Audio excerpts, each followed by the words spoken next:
What's going on, guys? Thanks for joining me this week for another video. This week's video, we're going to be talking about comparison. So if you're interested to hear my thoughts and hear what I have to say, please stay tuned. So let's get into it.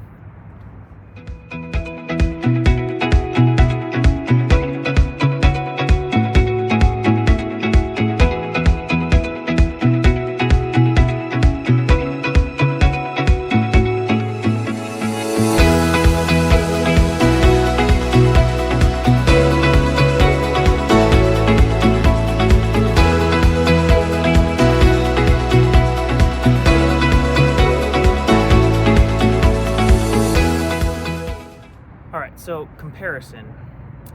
How many of you guys actually struggle with this?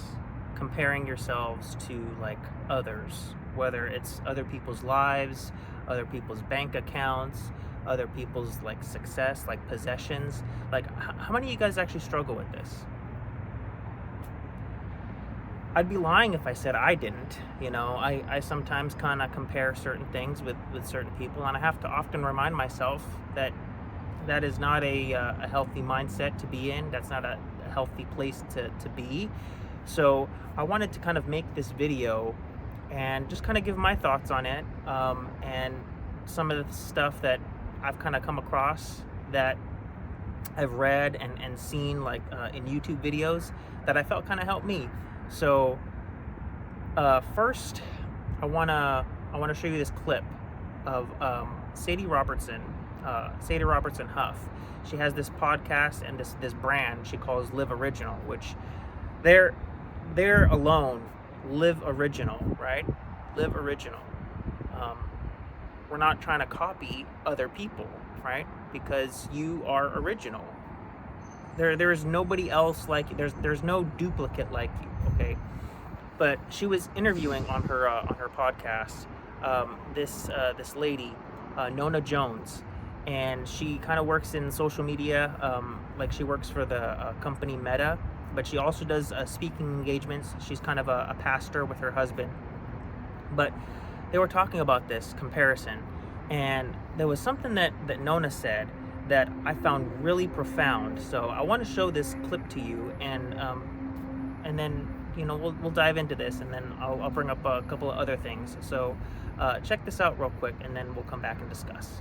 To other people. Yeah. And God is like, Nona, I called you in a whole other direction. That's right. And you're doing this thing just because you see other people doing it. And so that's why, to me, it's so important to identify it and really confront it and get free from it, because there are many people who were born an original and they're going to die a duplicate. Wow. And God did not create us to die a duplicate, because he doesn't make duplicates. He doesn't make extras. He gave us each a unique purpose. Yep. And so that's the reason why it's important. How profound is that? How profound is that?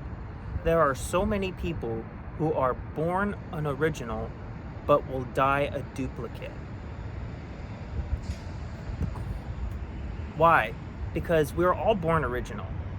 We're all born original, and throughout life, what we do is we get caught in this trap of comparing ourselves to others. What other people will define as success, right? We'll compare how many zeros we have in the bank account, how many kids we have, if we're married or not, how many cars we have, how big of a house we have. Like, we'll compare ourselves, our lives, and the stage at life, right? If you're in your 20s and you're not married yet, if you're in your 30s and you don't have kids, if you're in your 40s and you don't have grandkids, all of this stuff that either you don't have control over, and it's just like we get stuck in this mindset and this frame of constantly comparing ourselves to others, and whether or not we measure up. And so then we do all this stuff and we get caught in this hamster wheel of comparison, and then we end up dying a duplicate because we keep trying to mimic other people's lives. But that's not what we were called to do, right? We were all born an original. Even identical twins are not the same. Even identical twins are not the same. Look at this. Check this out. Their fingerprints are not even the same. Their fingerprints, identical twins, fingerprints are not even the same. So if their fingerprints aren't the same, and they might look the same, but they think differently, then God made us all unique, okay? All unique. We might look the same, okay? You have 2 ears, okay? 2 eyes, 2 hands, 2 legs, okay? 1 head, okay? So we might all look the same, okay? But we are all different. And this is a good thing. But oftentimes, us as a society, us as a people, we look at the differences as a negative instead of a positive. It's a positive. It's a not just a net positive, but it's a positive on a whole, because different people have different ideas, different perspectives, different outlooks on situations, on life, on just outlooks on how to get things done, how to achieve the same goal. You know, you could tell somebody, all right, the goal is to sell 35 cars today. 35 cars. All right, cool. You tell a group of people, the goal is to sell 35 cars. However you get that done, that is up to you. Whether you want to post the car online, whether you want to actually go outside and talk to people, walk the lot, like whatever avenue it is, okay? You can kind of determine how you get there. But as long as the end result is 35 cars are sold, that's all that matters.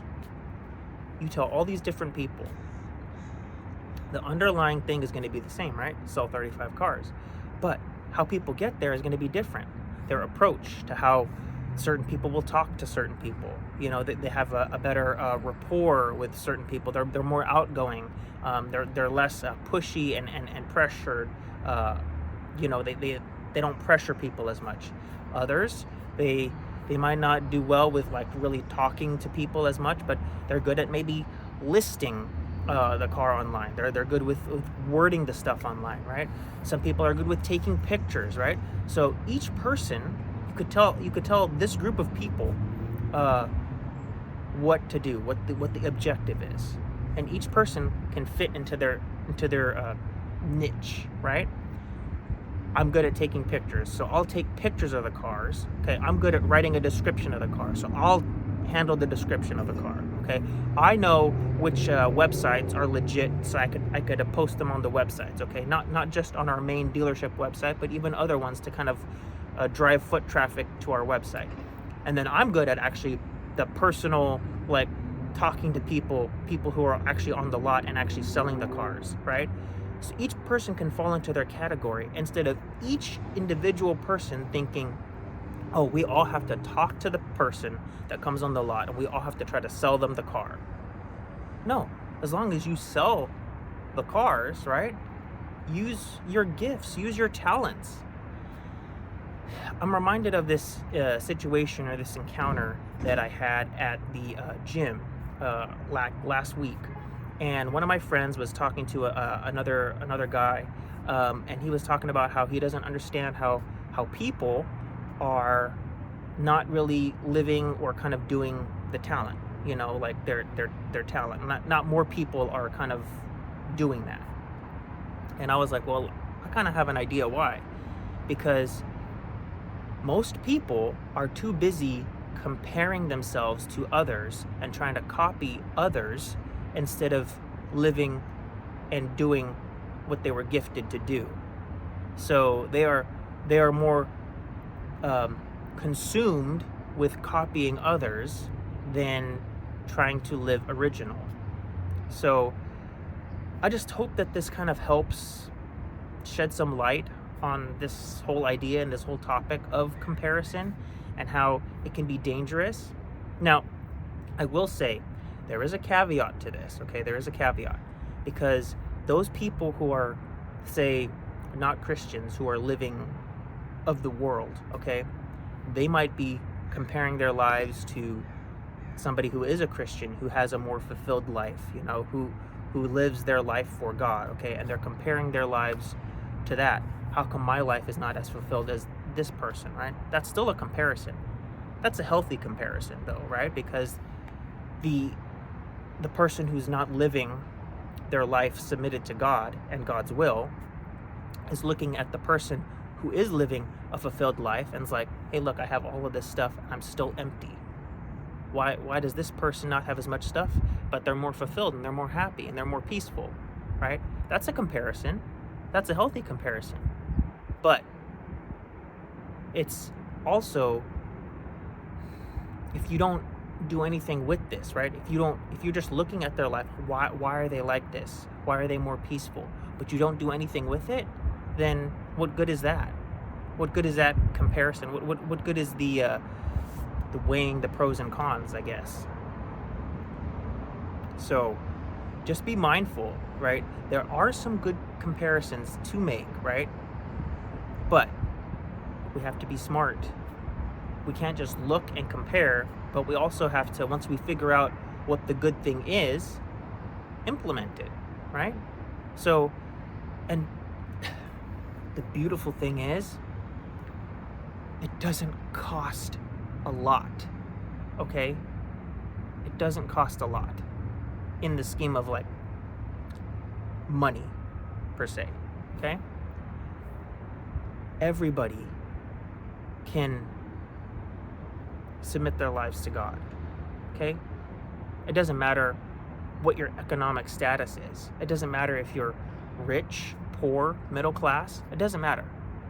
You can be a Christian. You can submit your life to God, okay? So that doesn't cost a lot financially. In the scheme of things, it costs a lot more because, I mean, what did Jesus say? Those who will try to save their life will lose it, but those who lose your life for my sake will find it, right? So ultimately, I mean, if it does require your life, I mean, that is a bigger cost. So, but monetarily, money-wise, it doesn't cost a lot. It doesn't cost a lot. So just think about this. So I hope this helps shed some light on this topic. And if this helped you, please comment your thoughts below and let me know. And thank you guys for tuning in this week. And until next week, as always, stay blessed.